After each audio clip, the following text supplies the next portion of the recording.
কারওয়ান বাজারে নিজের দোকান রেখে মালিক উধাও। পাশেই দেখা গেল ছাতা নিয়ে ছায়ায় দাঁড়িয়ে পণ্যের দিকে খেয়াল রাখছেন বিক্রেতা। কথা হতেই বললেন, প্রখর রৌদ্রের নিচে ছাতা নিয়ে বসে থাকাও কঠিন হয়ে পড়েছে।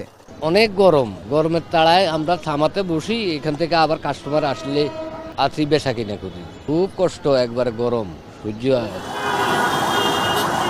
এপ্রিল জুড়ে তীব্র তাপদাহের পর মে মাসের বৃষ্টি সপ্তাহখানেক স্বস্তি দিয়েছে। তবে বুধবার দেশের সর্বোচ্চ তাপমাত্রা ৩৯ ডিগ্রি স্পর্শ করার পর আবারও অস্বস্তির শুরু। তৃষ্ণার্ত মানুষ নাগালের মধ্যে থাকা যে কোনো পানীয়তেই ভরসা রাখছেন। গাড়ি লড়ানি যায় না, একটা যাত্রী উঠলে মনে হয় চাকা ধরে কামড়ায় পিস বইলে নরম হয়ে থাকে। গরমে সব জায়গায় অশান্তি, গরম ভালো লাগে না, কর্মস্থলও ভালো লাগে না। বৃহস্পতি ও শুক্রবার দিনের বেলায় সারা দেশে মৃদু ও মাঝারি তাপপ্রবাহ বইতে থাকবে বলে জানিয়ে হিট অ্যালার্ট জারি করেছে আবহাওয়া অধিদপ্তর। তবে শনিবার ঢাকাসহ দেশের বিভিন্ন অঞ্চলে বৃষ্টির সম্ভাবনার কথাও জানিয়েছে অধিদপ্তর।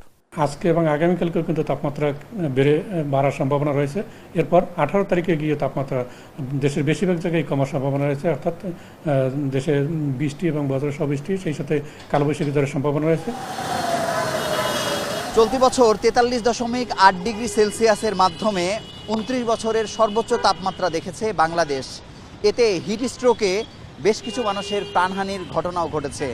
তবে এমন তাপমাত্রা সামনের দিনগুলোতে হবার কোনো আশঙ্কা নেই।